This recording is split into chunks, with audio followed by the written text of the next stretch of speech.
मानव समाचार, मानवता के हक में।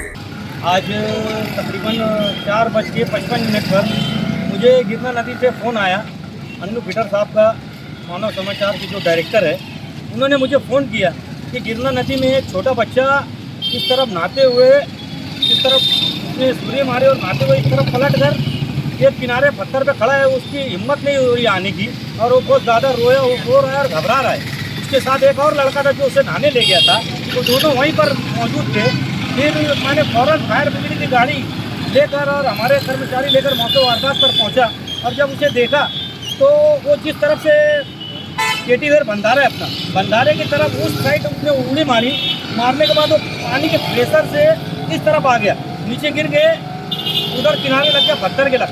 अल्लाह की मदद रही, अगर कोई पत्थर का ज़्यादा फटका लगता, अगर पानी कम रहता तो उसकी डेथ भी हो सकती थी। पानी ज़्यादा रहने की वजह से वो किनारे की साइड फेंका गया और हमें जब अन्नू भाई ने फ़ोन किया तो मैं फ़ौरन रेस्क्यू टीम लेकर जाकर मैंने वहाँ केटीवेयर बंधारे से फिर छलांग मार कर उस तक पहुँचा और लाइफ रिंग और रस्सी में उस छोटे बच्चे को हिम्मत दिया। पहली बात तो वो आने को तैयार नहीं था, वो इतना डिप्रेशन में और डर गया था कि पानी के बाहर निकलने को तैयार नहीं था। डर रहा था कि मुझे यहीं से कहीं से निकालो, लेकिन उसे पानी में से ही रेस्क्यू कर निकालना था। फिर मैंने अल्लाह की मदद से उसे लाइफ रिंग में डालकर रस्सी हमारे ऊपर हमारे लोग कर्मचारी खींचने लगे और उसको सही सलामत बाहर निकाल कर, फिर 2 लोग और थे, उन्हें भी सही सलामत उसी टेक्निक से बाहर निकाल कर लाया गया। वहाँ एक लड़का था जो हमारे डिपार्टमेंट वालों को गाली गलौज किया और ऊपर पब्लिक को पत्थर मांग रहा था। पब्लिक शायद शूटिंग वूटिंग बना रही होंगी, गलती उसकी थी जो पानी में इतने से बच्चे को लेकर नहाने आया।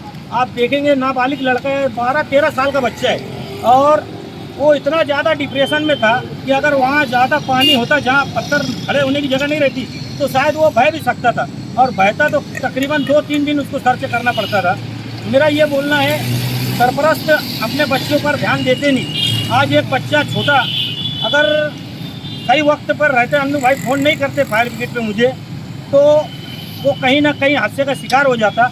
उसे रेस्क्यू कर अभी पुलिस स्टेशन में लाने की एक वजह ये हुई, हम उसे वहीं छोड़ रहे थे, लेकिन उसके साथ एक जो साथी था हमारे लोगों को गाली गलौज, पब्लिक को गाली गलौज दे रहा था। और हमारा कब तक हमें ऐसे बच्चों को रेस्क्यू कर निकालेंगे, डूबे हुए बच्चों को बचाएंगे? कहीं ना कहीं इन पर कार्रवाई होना चाहिए। इसलिए हमने उसे फायर ब्रिगेड गाड़ी में डालकर छावनी पुलिस स्टेशन के पीआई के ताबे में दिया और पीआई साहब से हमने ये कह दिया कि इन्हें छोड़ो, लेकिन इनके घर वालों को बुलाकर इन पर कोई कार्रवाई की जाए, नहीं तो एक बच्चा आज जान से चला जाता था। इनके घर वाले उनको अभी तक ये मालूम नहीं कि हमारा बच्चा कहाँ है कहाँ नहीं है। आज ये इसकी जान चली जाती है, बाद में उनके घर वाले अहले खाना आते, लेकिन उस बच्चे को बचाया गया, उसको रेस्क्यू करके मैंने निकाला और अभी छावनी पुलिस स्टेशन के ताबे में दिया। उसका नाम है मुदस्सिर अहमद मुख्तार अहमद, उम्र 14 साल, रहने वाला बजरंग बाड़ी का। दूसरा है अरम मलिक जहीर अहमद जहीर अख्तर, ये उम्र है 18 साल, रहने वाला किला झुपड़पट्टी। ये जो दूसरा लड़का था इसके साथ भी जो थे ना, वो बदतमीजी कर रहे थे, गाली गलौज, इसलिए ऐसा की मजबूरी हमें इन्हें पुलिस स्टेशन लाना पड़ा।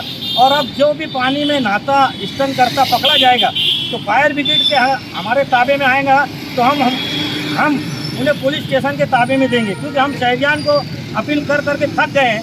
मुझे ऐसा लगता है कि सरपरस्त हमारी अपील पे कोई ध्यान ही नहीं देता।